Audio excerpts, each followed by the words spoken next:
Welcome back in the studio of the EC Krakow Congress Center. You are watching a session on extreme heat in the Cities Forum online program. The next 50 minutes are dedicated to the work of cities on adaptation to extreme heat. To start the session, there is a question for you in Slido. What does extreme heat mean to you? Because that might be very different from city to city in Europe. And this morning we already started with the extreme heat question, which I will ask to my sidekick, Sibren. Sibren, what did people answer this morning about extreme heat in their cities? What is extreme heat? What temperature are we talking about? Well, we have obviously people from all over Europe. So for some people, 25 degrees is hot. So they might be in Finland or maybe in Norway. Most people say 30 degrees is hot. Well, that's like in Amsterdam, in Paris. So I can get that. I'm from Amsterdam myself. And for some people, 35 degrees is already hot. Oh, so that they're must probably be in the south. Yeah, in the south, isn't it? What is extreme heat for you, Alejandro?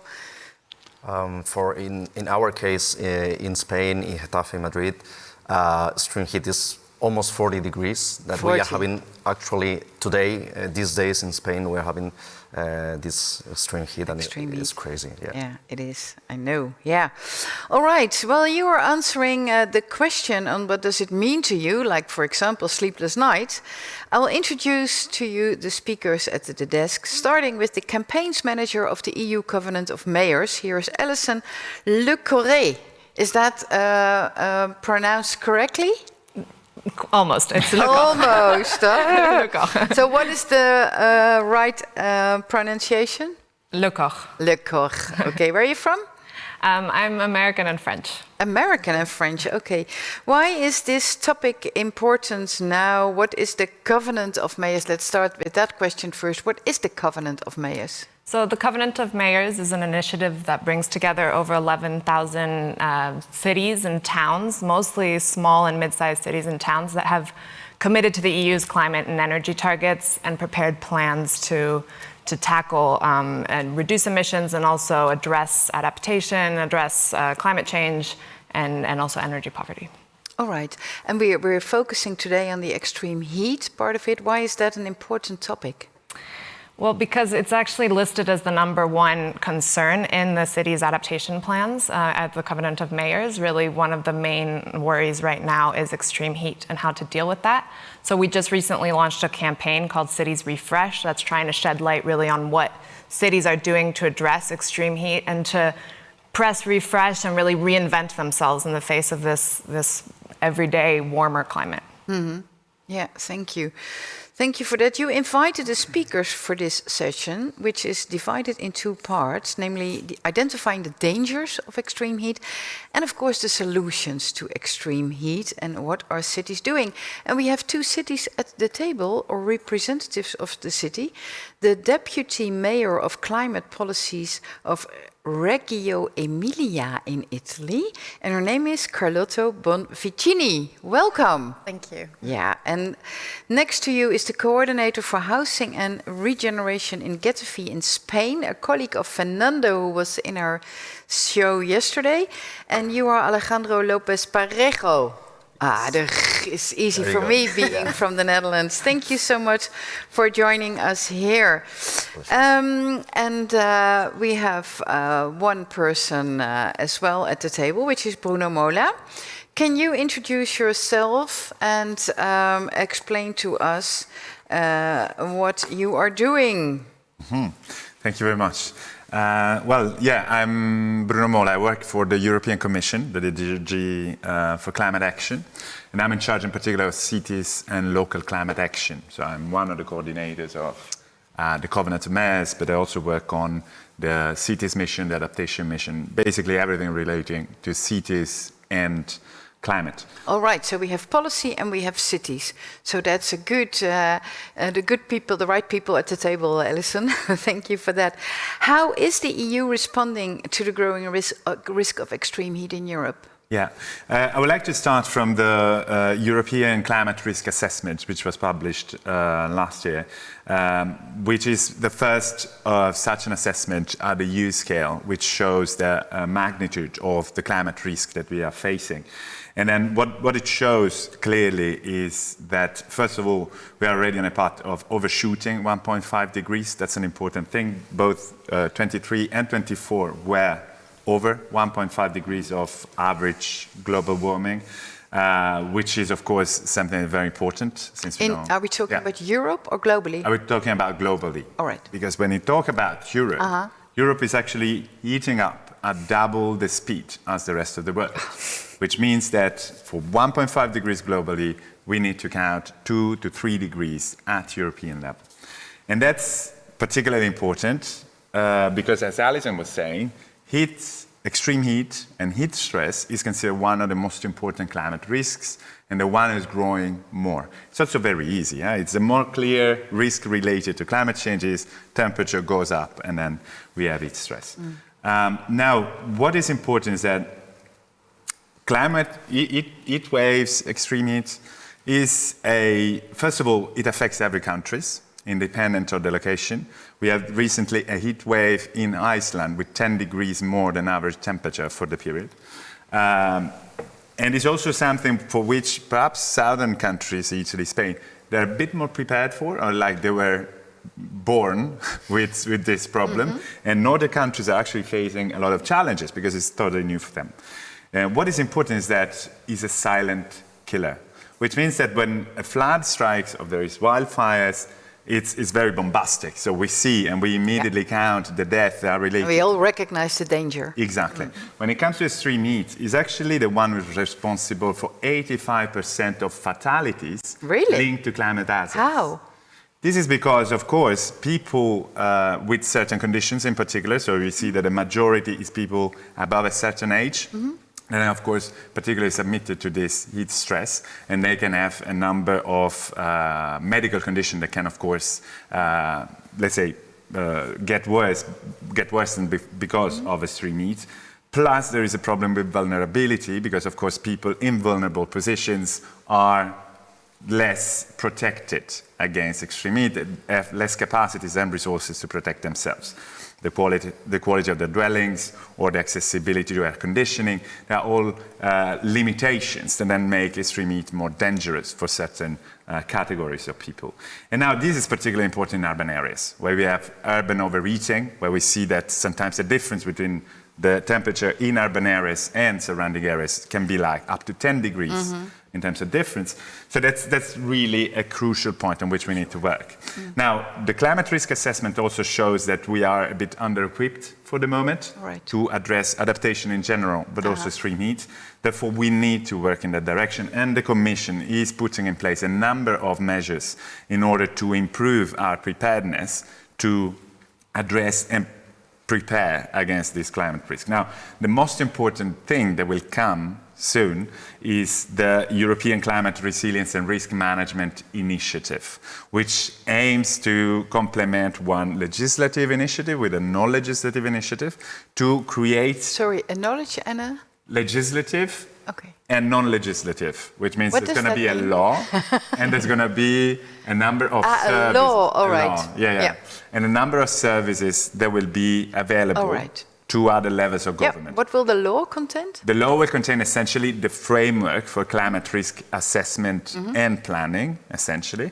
So it will guide national governments, but also sub-national level of governments to plan uniformly the response to climate risk. And on the other hand, there's going to be a number of tools that will be developed to support this. That includes data, includes knowledge, and services that can support the implementation at the local level. Because where it comes important thing. Whilst mitigation is a very global issue, adaptation is a very local one. Okay? So solutions, we can establish frameworks at the European level, and we need to do so to make sure that we are prepared enough and that all level of governments intervene, but then it's at the local level where we actually can develop the solutions that needs to be tailored on the specificities of the territories. Sure. Okay. How does it sound for you, being Well, the local government who should adapt all of this. What does heat look in your cities? Let's start with that question. How is that in the city of which I forget all the time because it's not familiar to me. The name of the city. Reggio Emilia. Reggio Emilia. Yeah, it's like Parmigiano Reggiano. Yeah. That sounds better. Okay. So, what does extreme heat look in your city? Well, we're actually facing what has been told just a few moments ago, and it's really changing year after year. Yeah. So we can actually feel this situation, and I'm gonna tell this in a second moment. But we have our adaptation strategy, and together, with this, we developed mapping of the entire territory, and we focused on those areas of the city that are much more tackled with heat waves. And of course we do have historical city centers that are very critical and industrial sites. Yeah. So that's where we feel that the most and where we are trying to intervene. Yeah. How is that in Getafe? What does heat look like in Getafe? So it's very similar. So we are facing these extreme heat waves, and we are facing in not a very special way, but trying to be coherent in the line of working since some years ago, and addressing especially the vulnerable areas, which is the part of the city that is more difficult to adapt sometimes because the spaces between buildings are smaller. Is it the old cities? Yes, it's not only the old, because in our case we have several areas that were built in the 60s, 70s, and in that time the quality of the constructions was very low, and also the public spaces is not the best. I think historical buildings quite often have thick walls and are quite cool from the inside, isn't it? Yeah. Alison, can you say something about cities in the north, how they experience heat? I think as Bruno was saying, I mean, historically we have in the south, even though more modern constructions have kind of have shifted away from old-time knowledge of how to build a cool building. In the north, we don't have that. We don't have buildings that are meant to be cool. We make big windows to get some sun in and some light. It's a new problem. So sometimes it hits even harder in some northern cities, and we see cities like Paris or Rotterdam or even Brussels, where I live, that have to deal with really rethinking completely the way that their public space is made in a way that can also deal with the heat in the summer, but also deal with also the winters. So it's a dual challenge, and they are taking a lot of inspiration from countries countries in the south. That's nice to hear.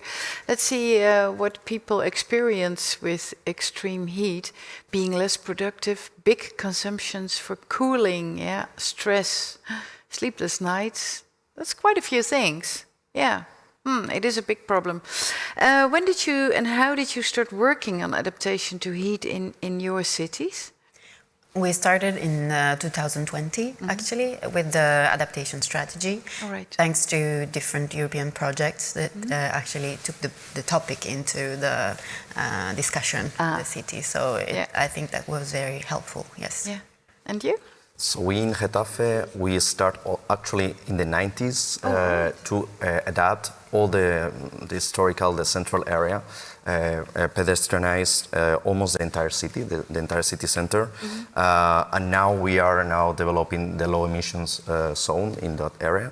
And since an European urban initiative project, we are also now in a second stage, we could say, launching new actions to adapt the city, climate shelters and many others. Climate shelters, yes. How come that you already started in the 90s?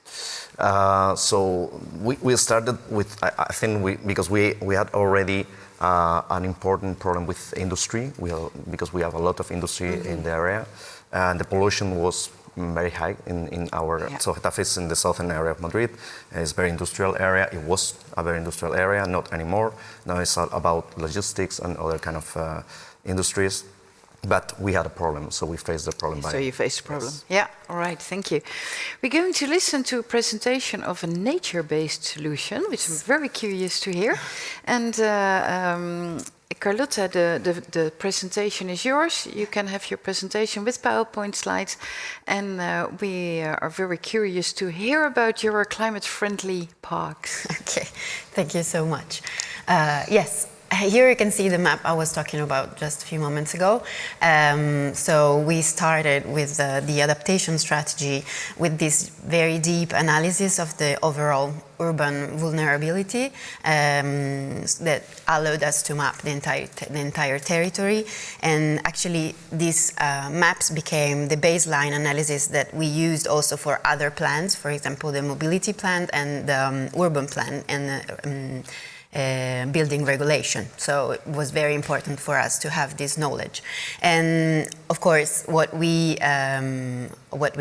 came out of this from this analysis was that we had issues on urban heat waves, of course, and health for citizens, summer droughts and water shortage, and extreme rainfall events and hydrological risk. For example, just a few days ago, we had a week that was very hard for us because it was very hot and almost 35 degrees with a lot of humidity, and after few days we had a very strong rainfall that actually caused a big amount of water everywhere, and we had a lot of risk in several cities around ours. So that's a concrete example of what this brings to. So we decided to start asking, trying to develop the strategy to give us a method to intervene into the green spaces in the city, and trying to bring the nature back in the urban environment. So we developed this strategy, this urban green environment, bringing nature back to the city, trying to contaminate urban spaces with spontaneous vegetation and elements that are typical of our rural landscape. So we decided, thanks to this live project that was called Live City Adapt 3, we decided to start from our parks, because the question that we made, we wondered if these parks were comfortable for our users, and the answer was no. Especially for the climate adaptation. It was, we are used to think about parks as a free space with tools for users and let's say games and where people and kids can play, but actually there's no shelters and there are no places where you can feel comfortable. So we decided to start trying to implementing all these spaces with urban forestry, and we decided that we needed to focus on specific goals. So empower the forestry within the city, highlighting the green areas and trying to improve the livability of these spaces. And to do so, we decided to use specific elements. So the microforestation, for example, this is a specific method that we developed following a Japanese landscaper that develops these green areas where you can actually plant lots of trees, very dense, and you don't need to intervene anymore, but these spaces becomes actually natural little forests that we can actually replicate in different parks. We started with these 3, but now we are using this method also in other parks and other green spaces of the city. The idea of bringing flowers and nature back, so to design specific areas where we plant new flowers to bring biodiversity back to the parks as well, and of course to have shelters and so areas where we could use trees to make shadows for the people using the parks, and moreover to bring water also back into the parks. And we did this. You can see this image. I think it's very clear. This is completely new. It's something that we built within the park together with the company that works for the public water system and drainage. We took the stream that was actually running outside the park into the park, creating this humid area where, and you can see from the pictures on the side, nature came actually back. This is a picture of the microforest from the top. This was right few months after we planted, but now it's huge and it's working very well. So we're very happy with this tool. We also need to engage, of course, the community into this project. So we try to explain this new approach to people and try to make them understand, also support this policy. And to do this, we also try to raise the general awareness on climate adaptation, which is something that I think it's very important to do. Yes, we also use specific sign to tell the story of the microforests and why we were not cutting the grass, for example. This is also something that we are doing in our green spaces right now, almost in every park, in specific areas. And we try to involve different stakeholders. Here you can see the different targets that we had that we wanted to involve. So of course the neighbors, so people living in the neighborhood where we intervened. The schools, we engaged different levels of students, and that was also very successful. And of course, different companies. The objective that we had was, of course, to explain this new approach to green intervention, to foster a sense of ownership of this space for those that live there. And of course, within the schools, to raise the awareness of climate change, as I was saying, and the adaptation. We did that together with different stakeholders, and also this intervention that you saw, this climate-friendly park, were actually made thanks also to the financial support of different companies that were participating to the project. And we did this with regular meetings and lots of training also. So that was something that helped us to engage the city within the project and the target that we're trying to have for the future. This is the picture from the lake that I showed you before. Thank you. That was very clarifying. Thank you so much. Where did you get the inspiration from? Well, actually, we decided that we needed to start to find the starting point, and we decided to start with the green spaces. And we did this thanks to literature, and of course, as I told you, we had this Japanese landscaper. Yeah, exactly. Yeah, how did you find this Japanese landscaper? Thanks to an architect that was working with the municipality. He suggested us that name. And then actually the target should be to take this and try to export it in urban areas where we have as we were saying before, the biggest problems in terms of heat waves. Yeah, so, yeah. Of course. Okay. Great. Yesterday we had the same desk, the story in Košice, Slovakia. They were a transfer partner, and they are learning from Turku how to build a more sustainable park with more biodiversity. So I was wondering, are you sharing your knowledge, everything new you learned by creating this park on a platform, or are you sharing what you learned? We're trying. That's why we're here, I think. Yeah, this is one of the ways to share. Yeah. So thanks for the invite. Great. Yeah, I think a lot of cities are grateful for your story. Bruno, what do you think? Is this a good translation of the policy and the laws and all the things you're trying to establish to make it more adaptive to extreme heat?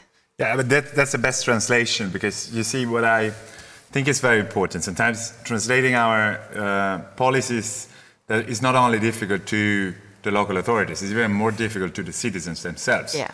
What I was saying before, legislative, non-legislative, planning, assessing framework, is words that only speak to ourselves, basically. So that's what I think, and it's important to. Is that true or not? Yeah. So what I think is important to underline is the importance of cities to make climate action great, again, is that because cities are able to develop the concrete action on the ground. And working together with citizens, they're also able to present the reality. The climate action means improving the quality of life and well-being of citizens within the city. And this is an example we see in Reggio Emilia, I'm sure in Getafe as well. Yeah, it's very tangible. We all want to walk there now. Yeah.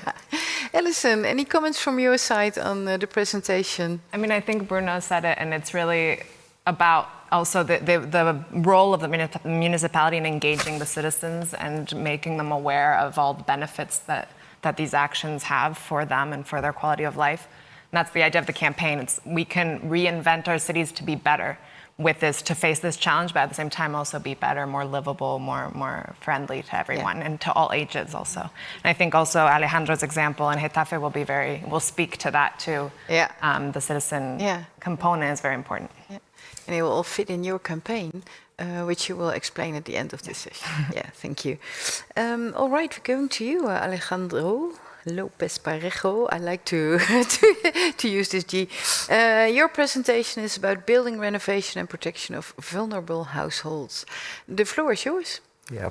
So first of all, thank you very much for the opportunity to share with other actors here in the Cities Forum and also with the online assistant from other municipalities from Getafe to show a little bit about what we are doing.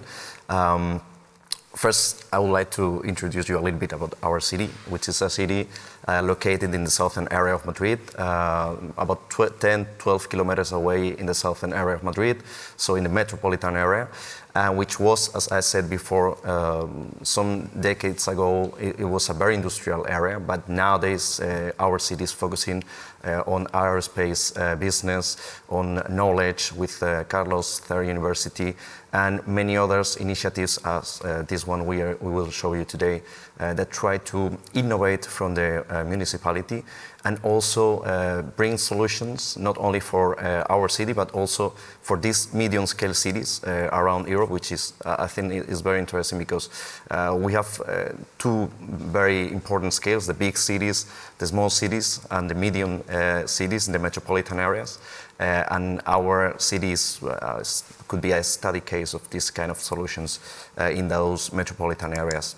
So, thanks to the inertia and power of an urban innovative actions project that we developed between 2019 and 2023, which was named EPIU Healthy Homes, we developed a vision of the city, and we identified the goals of our city related to energy poverty and rehabilitation. And we developed a strategy, Getafe Rehabilita, Getafe Rehabilitates, that is focused on energy poverty and three different scales that we will see, home scale, building scale, and neighborhood scale, in order to give solutions to the citizens. As Bruno said before, if we don't bring solutions, if we don't add and develop projects on the ground with the citizens and engage the community, it's very good to have a lot of diagnosis, but it is unnecessary to continue working if we don't add on the ground. So what we developed is a strategy with several points and lines of working. And we met several associations, NGOs, social entities from the neighborhoods in order to identify, first of all, before start working, identify their perspective, identify how they felt their neighborhoods, their needs of the neighborhoods, and how we should address those solutions that we were supposed to give together with them. So we did several Jane walks in the neighborhoods, some workshops with the citizens and associations, and identify different solutions and possibilities in order to act on the ground. And thanks to that process, we identified 24 areas, homogeneous areas, we name it, and where we want to focus in order to develop the strategy and the actions, the specific actions linked to the typology of the buildings, but also the vulnerability of the families that are living in those areas. So we match the architectural conditions and the socio-demographical conditions linked to energy poverty in order to give those solutions in those 24 areas as priority areas, but also in the rest of the city, of course. And we develop a strategy that is like the umbrella of all these different actions. And the strategy is, as I said, Getafe Rehabilita, which focus on those 3 different scales and is also one of the main lines of our urban agenda. So we will continue developing coordinated with the urban agenda. How are we developing those actions at those 3 scales? Urban actions, building actions, and home actions.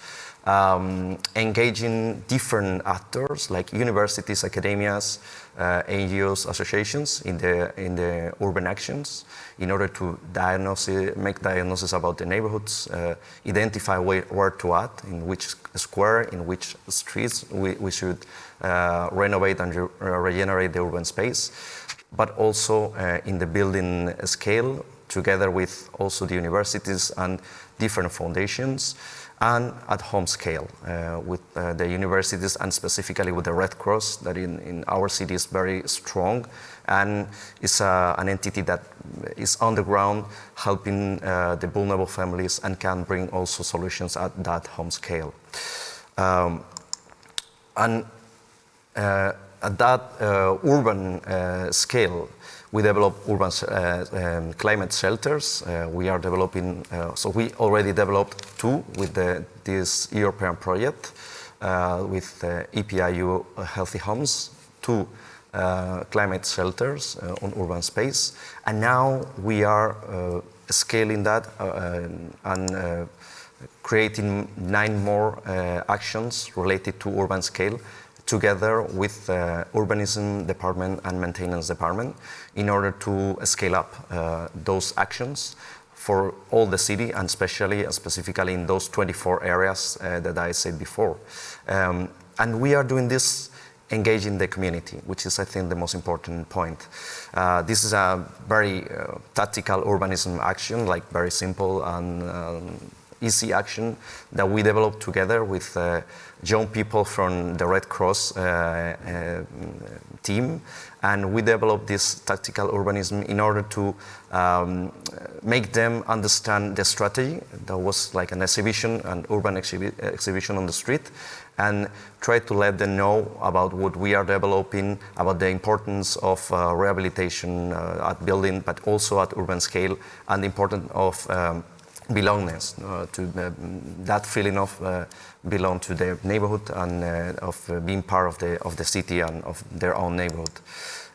We are also developing, and we developed 8 specific buildings with this European project, rehabilitation, 2 of them with integral rehabilitation, and also we help with different calls from the municipality up to 200 buildings from now on, until now, in the last years, to try to give solutions, accessibility solutions with lifts, and also related to energy efficiency, some of them.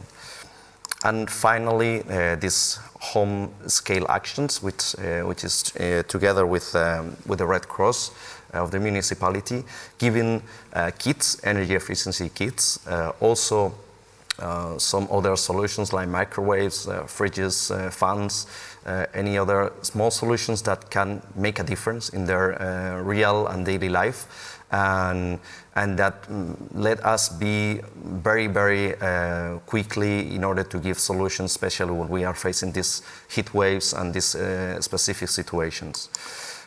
So in general, like we are trying to develop that complex diagnosis at the beginning, that strategy, that umbrella, but also doing and developing those integral solutions linked with other departments, not only from housing in our case and regeneration, but also with urbanism, maintenance, and many others social actors of the city, and developing those actions in very specific places that we identified before in the diagnosis. And we can also ask the associations how is it working, if they feel it is really working and it makes a difference, or if we have to readapt some of the actions. So it's basically moving for the immediate to the structural perspective in order to give long-term solutions, and coordinated with the associations and the local entities of the community. Thank you. Thank you very much. Thank you. That was a complete different presentation. It's so nice to see the differences in the way people approach these invitations. Yesterday, your colleague told us he got cookies and candies from people because they wanted to thank you. Yep. Yeah. Do you recognize that? Yes, actually, yes. They are. So it's very important because we have a very specific office, the Healthy Homes Office. Healthy Homes Office. Yeah, it's linked with the community, with the people, and the people bring many things, a lot of things, to give thanks to that. How we face that kind of problems with supplies, with rehabilitation, with energy communities. So it's an integral perspective. Yeah. I think Bruno is very jealous. I suppose you never get cookies. No, we don't get many No, cookies. you don't get. You only get the complaints and the sorrows and everything. All right. Thank you so much, Alejandro. We are moving on to Alison for the final remarks on this session. You will have some PowerPoint presentations as well, because you want to share the information about the campaign which is going on, which we can all benefit from, I suppose. So the floor is yours. Can you give the clicker? Yeah, no, first I wanted to thank the two city representatives who came and shared their story, because that's what this is about. It's really about sharing these local stories, giving them visibility, and inspiring others who are facing the same challenges on the solutions. So that's what our campaign, City Refresh, is about. Important because of all these topics that we discussed, that heat is a question of health, of public health, so we have to address it for this reason. Community, it's also a question of equality, and so that's very important to see how heat, it reinforces existing inequality, so how can we bridge the gap between the people more affected by heat and those not affected. So it's a question of cohesion, renewing our urban design so that it's more fit for the future. And reviving our local economies, as we saw from some of the participants here in the Slido, that there's also the question of productivity and heat slowing down productivity, and also just paralyzing our cities and putting everything on hold. And this really affects local businesses, local industry, and also safety in the workplace. So that's what the campaign's about, and it's also about raising awareness then around these solutions concretely through these stories that we have of different cities. So we heard from the nature-based perspective from Reggio Emilia today. We have a lot of different examples of this too, of cities integrating nature, mapping green spaces. As I said, also in Northern European cities too, like Antwerp is working a lot on the question of green spaces. The question of design, this is all of course interlinked, working across all of these things, right? But the question of let's look at our building design, let's look at our public square design and how it's not fit for heat. We saw this, a good example with Getafe. A lot of cities, like in Paris and a lot of cities in France, they're looking at schoolyards and how can they green schoolyards, and that's also design and nature-based combined.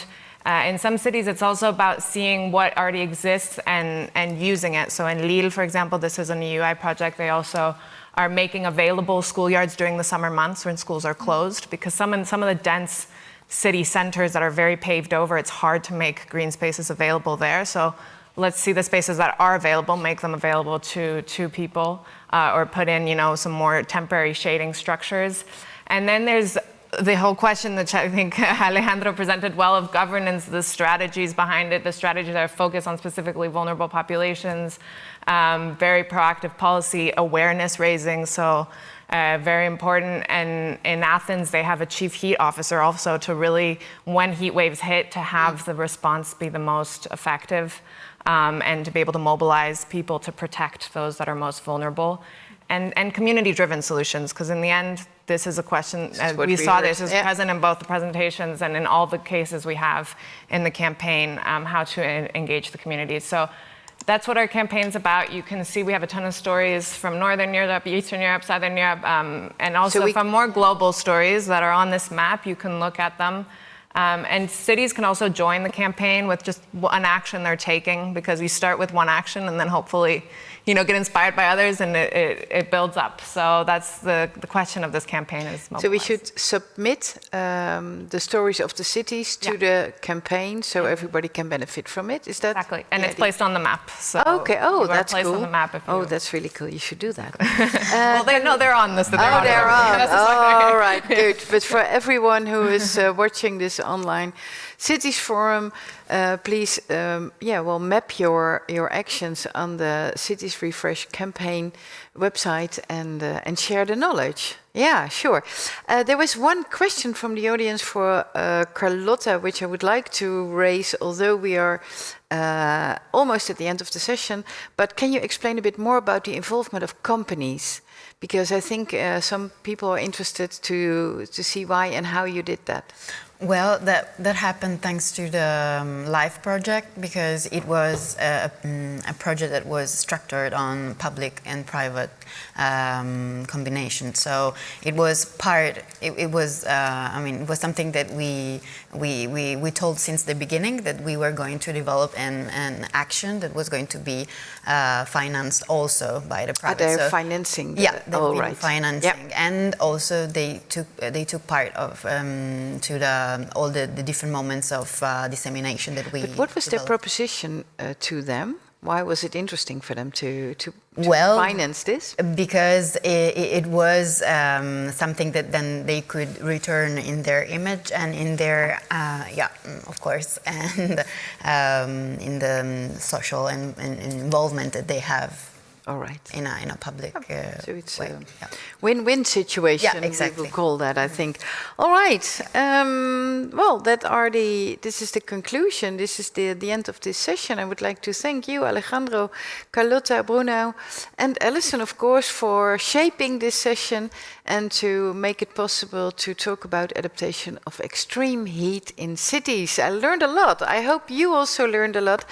And we will continue with an interview and a presentation of the city of Ghent in Belgium, which will explain how this city is dealing with extreme heat and the process they went through to establish a project.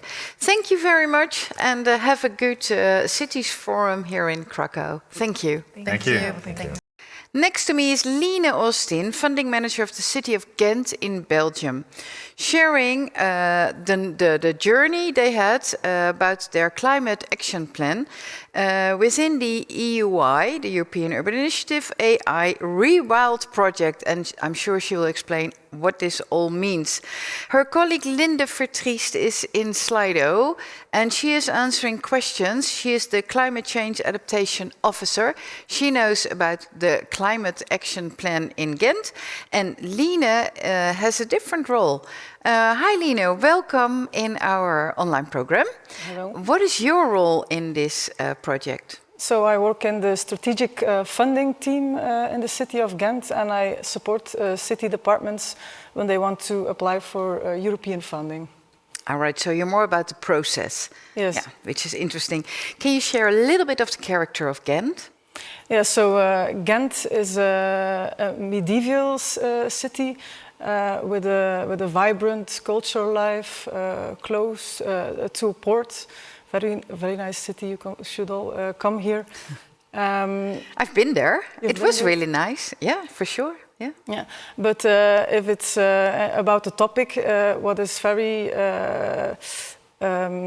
special is that the city of Ghent, 38% of the city is sealed. So 38% of the city is sealed. What do you mean with sealed? Like paved. So there's there's no green. There's only stone. Yeah. Old cobblestones, probably in Ghent. Yeah. So paved surface, and 75% of that is on private land. So citizens, but also industry.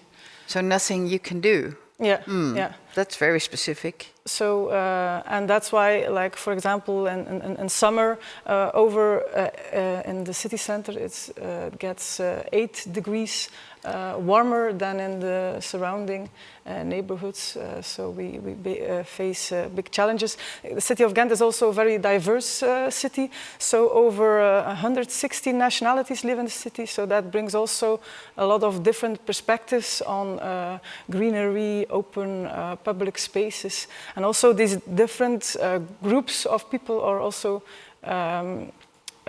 differently affected by the effects of heat stress, of climate change.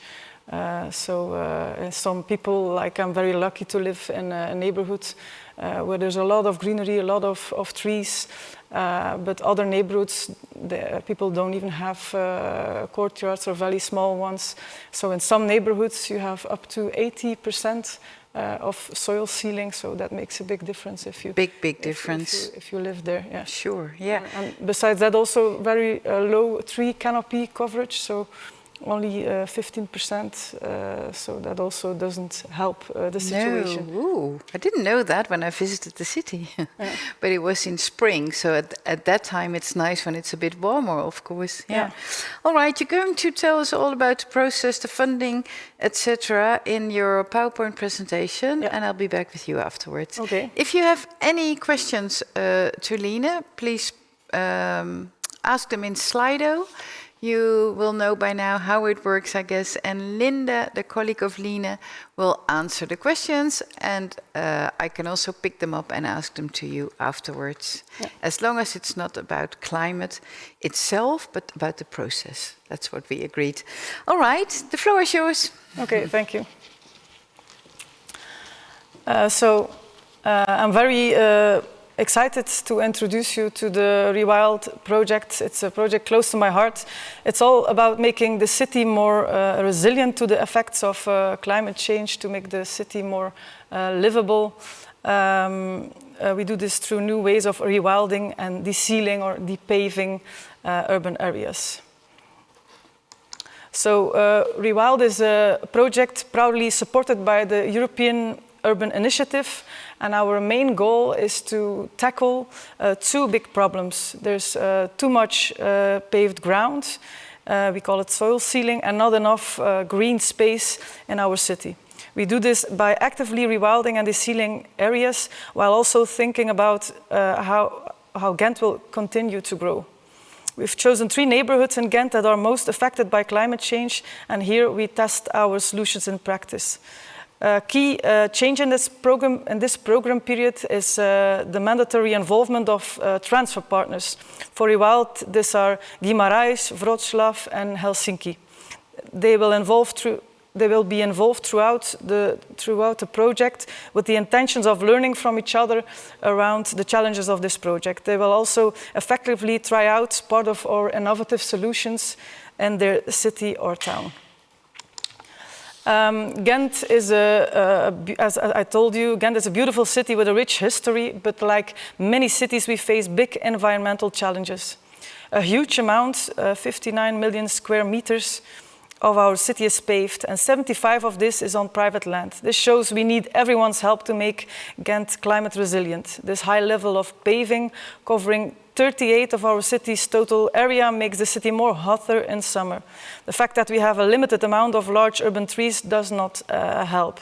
Efforts are being made to add more, but the process is slow, especially in the densely built areas that need them the most. So these factors lead to more heat waves, less nature, and an uneven distribution of green spaces, which affect everyone's quality of life. So just to add to this some figures that show why this is so urgent also in our city. So for heat, we expect more and stronger heat waves from an average of 1 day each year to more than 20 days per year by 2050.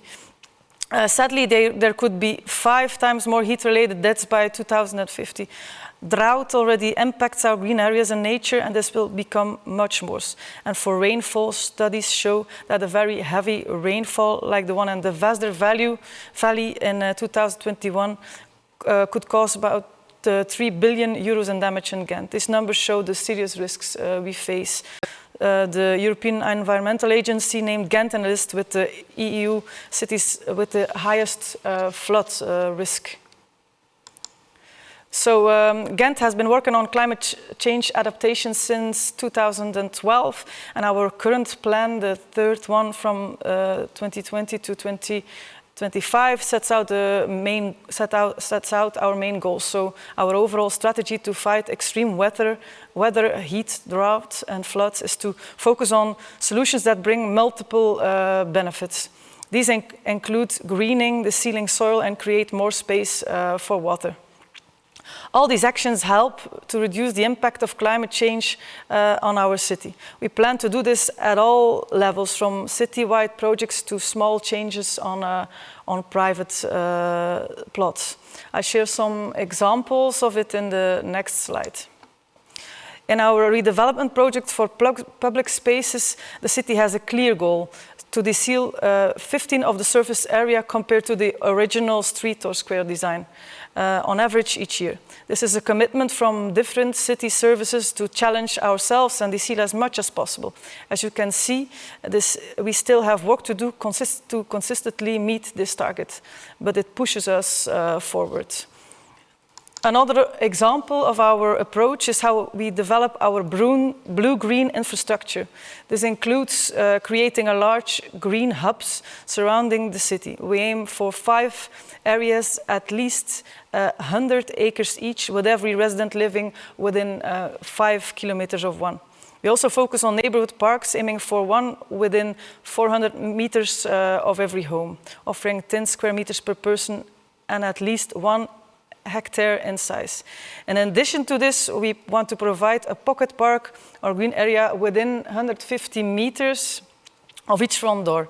And at the smallest scale, we look at street trees, green garlands, and even green facades on buildings. By focusing on public spaces first, we can demonstrate how beautiful a climate-resilient city can look, and then develop tools to encourage residents to join in and to do their bit. A key guiding principle for our greening efforts is the 330-300 rule. This simple rule says that every resident should be able to see at least 3 trees from their home, living in neighborhoods with at least 30% tree cover, and have access to good green space within 300 meters. This rule directly supports our focus on nature-based solutions. It helps us build a city that is more resilient, livable, and full of nature for everyone. So, what are the barriers that we are facing? My colleagues already mentioned several of them in the previous presentations and talks. So even with our strong goals, we face the barriers in making large-scale changes, systemic changes. For example, the renovation of our public space is very slow, only 0.5% per year. This means big improvements takes a lot of time. Also, green projects can be expensive, and we often face tough choices about money. Space in the city is very limited, and there are many competing demands for housing, businesses, transport, and green areas. This can lead to conflicts, for instance, between greening and parking.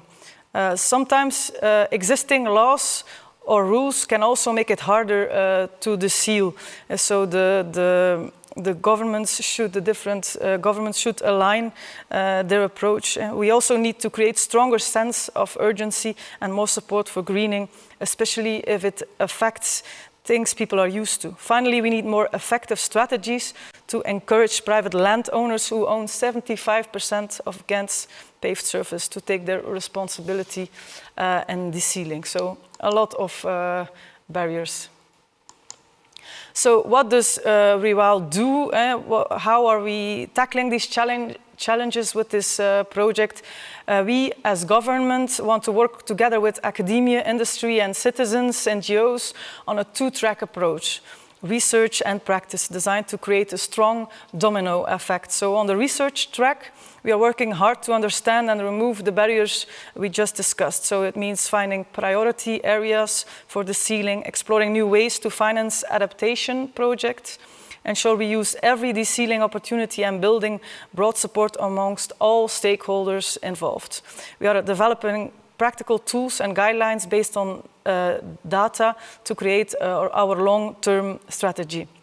At the same time, we will implement these solutions through pilot projects in three vulnerable neighborhoods in Ghent. These projects are important because they don't just focus on greening public spaces like streets, they also actively involve private property owners tackling the de-sealing challenges. Our goal is to work with the local residents and businesses to transform both the public and the private land. So the idea is that we create momentum. So when public spaces become greener, it can inspire individuals, businesses to make changes on their own properties. So by addressing both why through research and how through pilots, we're building a clear long-term strategy for systemic change. This will ensure Ghent continues to grow while becoming greener and more resilient long after this project ends, or that is what we hope for. So to give you an idea, a concrete idea of how we empower citizens, let's look at one of our key initiatives in Ghent. We already work with a local NGO. It's called Ghent's Milieufront. That helps residents install vertical gardens. This service makes greening easy and real for many. With the Rewild project, we will take this a lot further. We are looking at how to expand this to a rewilding brigade. These teams would help citizens not only with vertical gardens, but also with de-sealing and greening their own private land. This includes offering practical advice, providing materials, and even hands-on help. Another exciting thing and a tool we are developing to empower citizens is Check Your Garden. Similar to our Check Your Home website, which gives personal advice on making houses energy efficient, starting from a few questions about your home and living conditions, the tool advises you what measures to complete first in your energy renovation. So the new tool, Check Your Garden, will be a similar online tool for outdoor spaces. It will guide citizens on how to turn their paved areas into climate-resilient green spaces. It will include practical tips on de-sealing, choosing the right plants for biodiversity, and general advice for a nature-friendly garden. It's about making it easier for everyone in Ghent to create a greener, more resilient city right in their own backyard. So beyond tools like this, we're also experimenting in practice. You're looking at 36 distant plots, each 2 by 2 square meters. We actively are researching how to reduce the costs of de-sealing projects, as high costs are a big barrier. We're testing different soil compositions. For example, can we leave more debris in the soil or just remove the top layer as long as water can still soak in? We will carefully monitor each plot, tracking plant growth, biodiversity, and water infiltration. The results will help us develop cost-effective and environmental-friendly de-sealing methods for the whole city. There are already interesting examples of very nice rubble or debris gardens. So this is a slide that gives you a visual overview of our overall Rewild strategy, integrating all these elements I've just discussed. It combines our research insights with the practical pilots to achieve lasting impact. So, and what are we aiming for? So through Rewild, we aim for several key impacts. We want to accelerate de-sealing and greening across both public and private land in Ghent, so to improve biodiversity and make our vulnerable neighborhoods more climate resilient. A crucial outcome will be a long-term data-driven strategy that guides the city towards no net land take and large-scale de-sealing. We also aim to empower and engage our citizens and businesses to become active participants. Ultimately, we hope that Rewild will serve as an inspire and a replicable model for other cities facing similar challenges with soil sealing and climate change.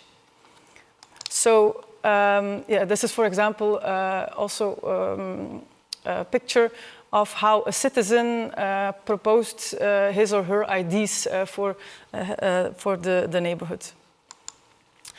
So, if what you heard today has sparked your interest, whether you're looking to learn from our experiences or believe you have valuable insights on practice to contribute to the Rewild project, we'd love to connect.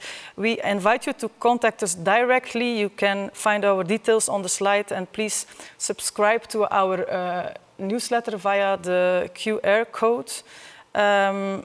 And then you stay updated about our progress, the findings, and the upcoming events. So your engagement is crucial as we work together towards a greener, more resilient Ghent and Europe.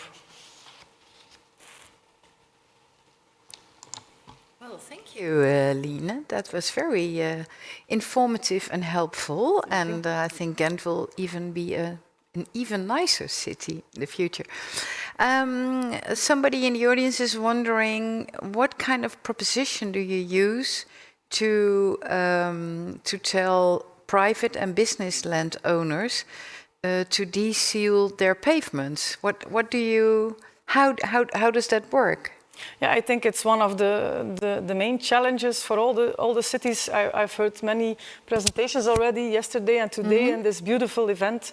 And it's one of the hardest things to get them also on board. So that's something we will discover. The University of Antwerp is also involved in this project, and they are exploring the financial methods. Like to give them a financial reward if they change from stone to green. Yeah, I don't think it's necessarily about rewards, but about finding who wants to invest in certain ways in projects like that. Because for just citizens, you have checked your garden, but that will probably not work with businesses. Yeah, we will see. Hopefully, in a couple of months, I can tell all about. And then you can share this information with us, because of course we hope that businesses and private landowners have an internal motivation to green the city, but probably that's not the case. Yeah, I don't know. There are some examples of for example, a supermarket who wants to do something for the neighborhood with their parking a lot, so I think many things are possible. Yeah, all right. Well, we're looking forward to see what you find out. Connect with the City of Ghent through the QR code which was on the website. And is there any city which is for you an example where you are getting an inspiration? Is there any other Belgian city, for example, facing the same problem? I think many cities are facing the same problem. I heard some. I'm not a specialist about who is doing what in which country, but that's actually something that we also want to. So in this program period, you are obliged to work with 3 transfer cities, which is actually a good thing, because in previous program period it wasn't the case, and then you often see that this kind of complex project, that they are really difficult to translate for other cities to learn from it, because it's always very complex, like is mentioned several times also during this event. So we want to take these 3 cities on board, Helsinki, Guimarães and Wrocław, to learn together, but we also want to involve other cities if they have good ideas about how to involve companies or private landowners, innovative financial models. So we're interested to hear about what is going on in Europe and also involve it in the project. So that's why it's also nice to be able to speak here and draw your attention to our project. Are you in the list of participants from the Cities Forum? Yes. So you can find Line in the participants list. Connect with her if you have something to share or if you want to learn. you're there and you will answer the questions. All right. Thank you very much sharing the story of the city of Ghent in Belgium, and enjoy the rest of your cities forum. Thank you so much. Thank you. Yeah, the last part of this block is to talk about the urban agenda and to collect ideas in different topics for sharing with the European Commission. And I will talk about that with one of the EUI officers in a minute.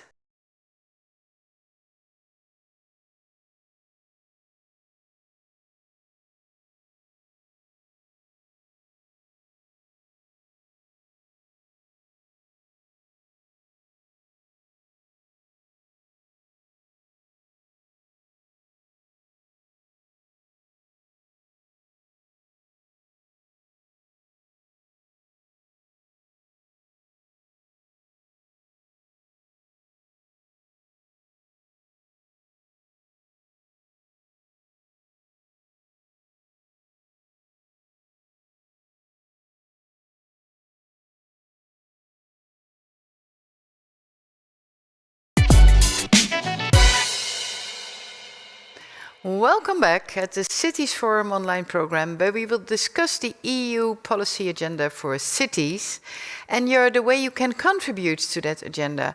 Because like Hugo this morning said, they're looking for ideas, they're looking for ways to have ideas for the urban agenda. And one of them is online now. It's in Padlet. It's the instrument we're using for that. And instrument is a very big word. It's just an online thing where you can drop your IDs. You don't have to leave any details. Just push the plus in Padlet and share your IDs. And in Slido, that's the interaction tool we're using all day and tomorrow as well, there is a link to the Padlet.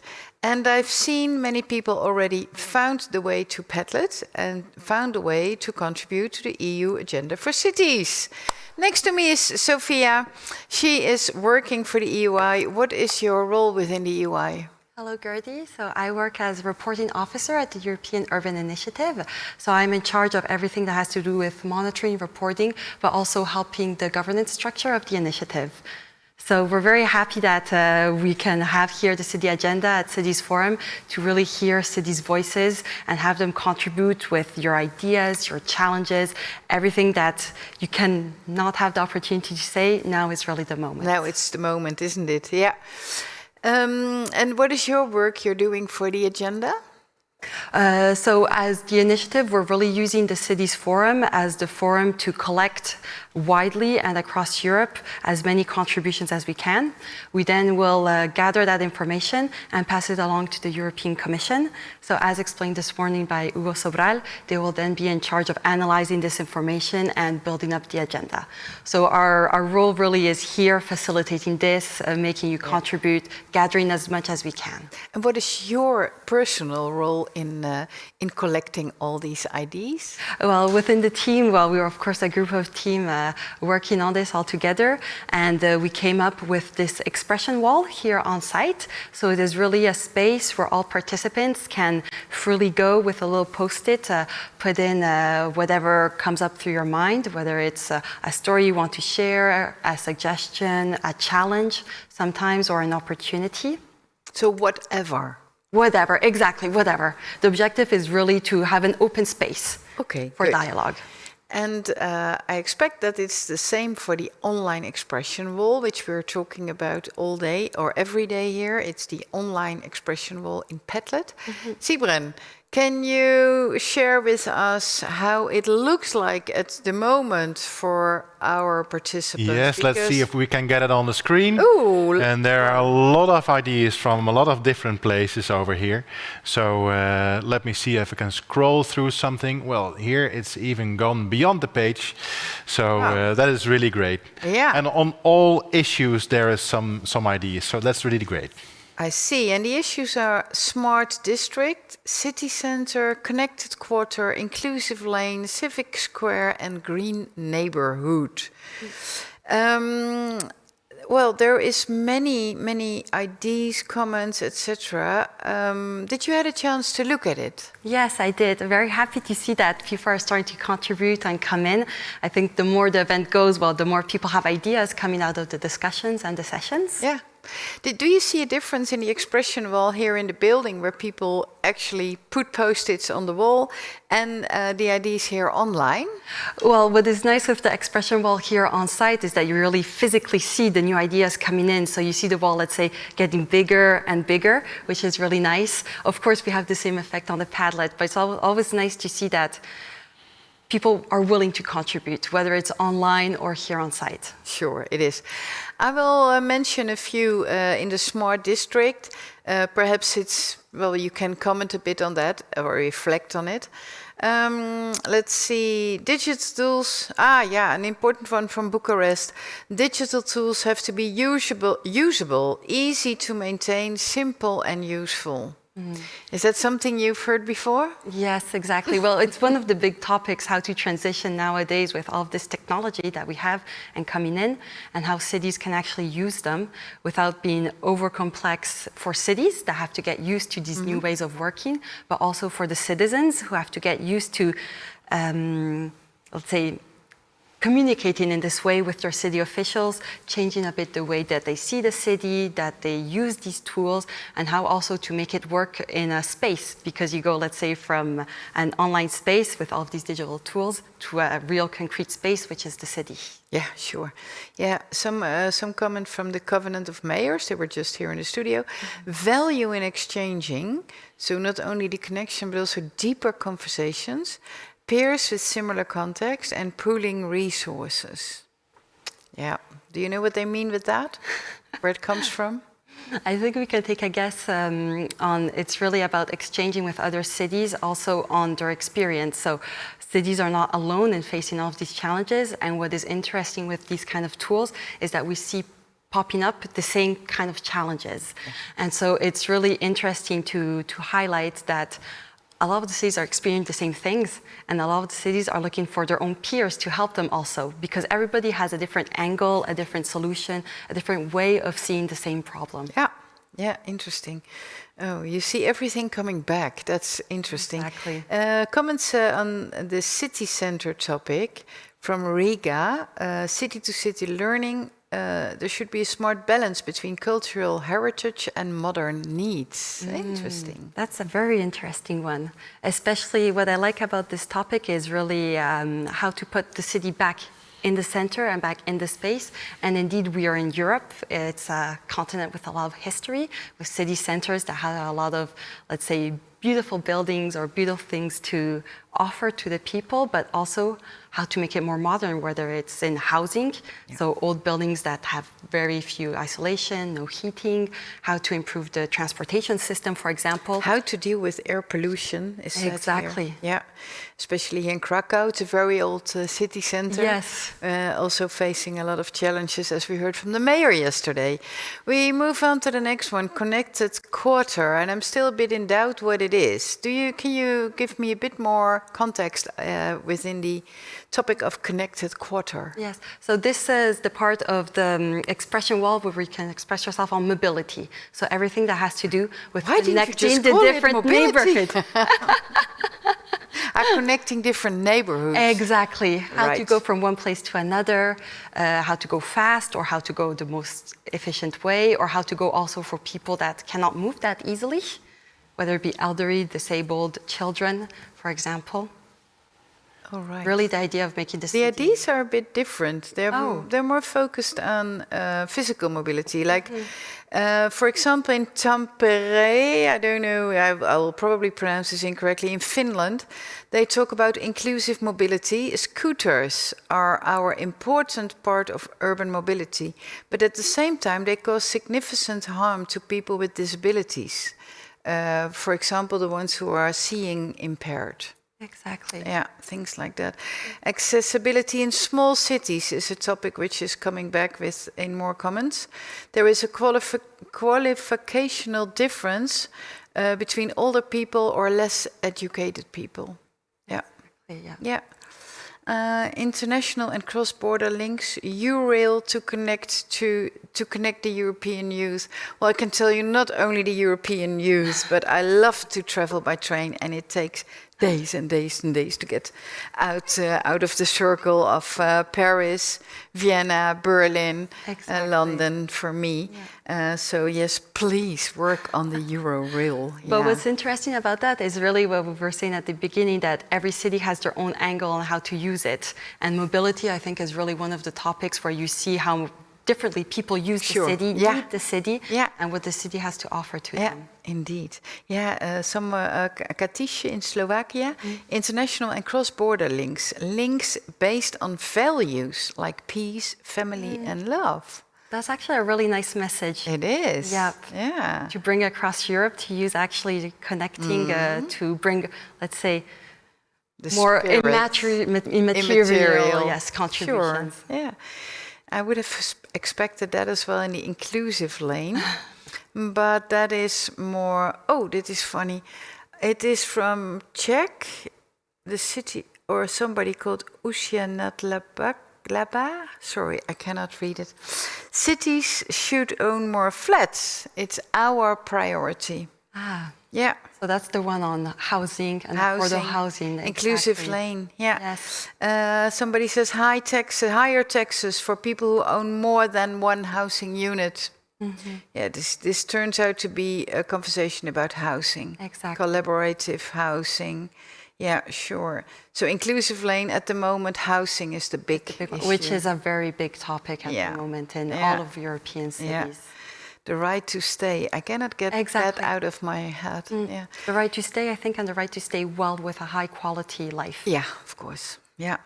In the civic square, it is about trying to create groups with good leaders who will influence others and spread the message.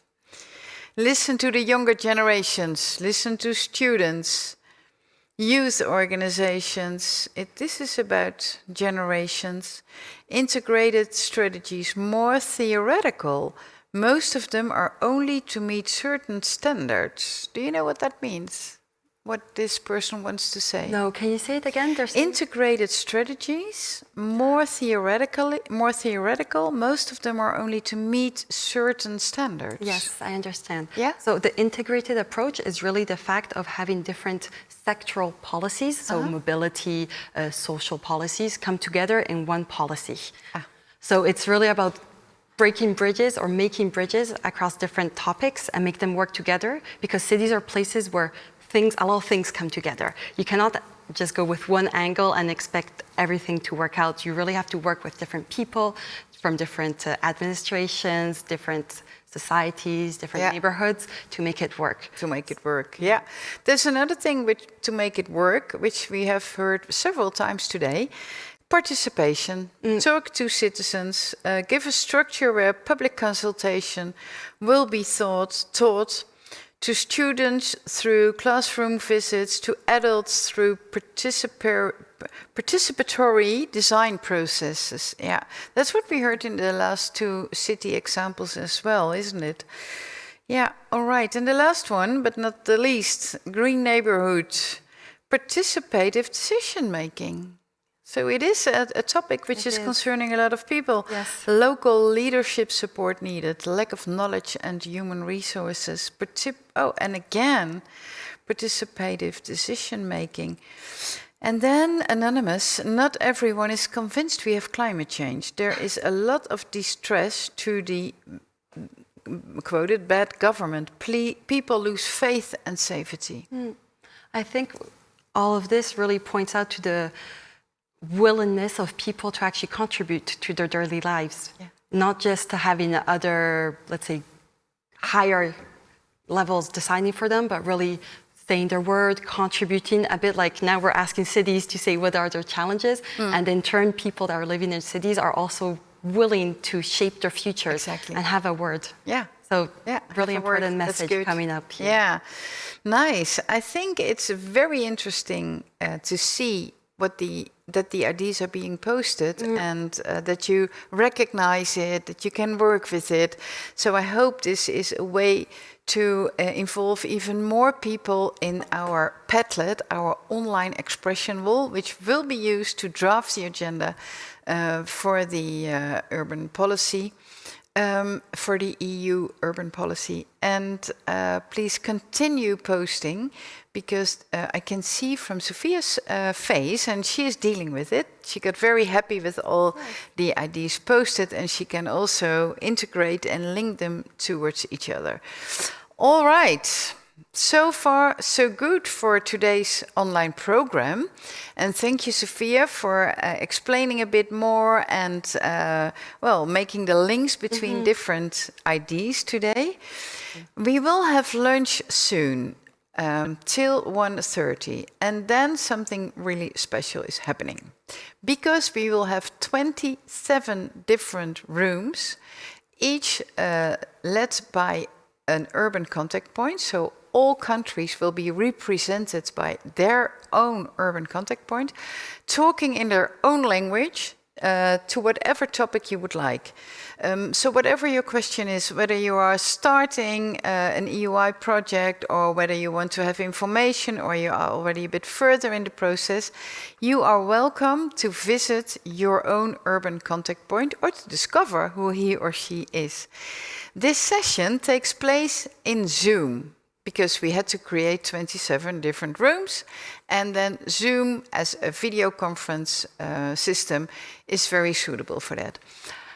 But where do you find Zoom? Well, I explained to you, and you will see it in a slide as well during the break, but you have to go to the online program. So you're watching one block in the online program now. If you go to the tab online program at the top of the page, you will see many different blocks. You find the block saying urban contact, meet your urban contact point.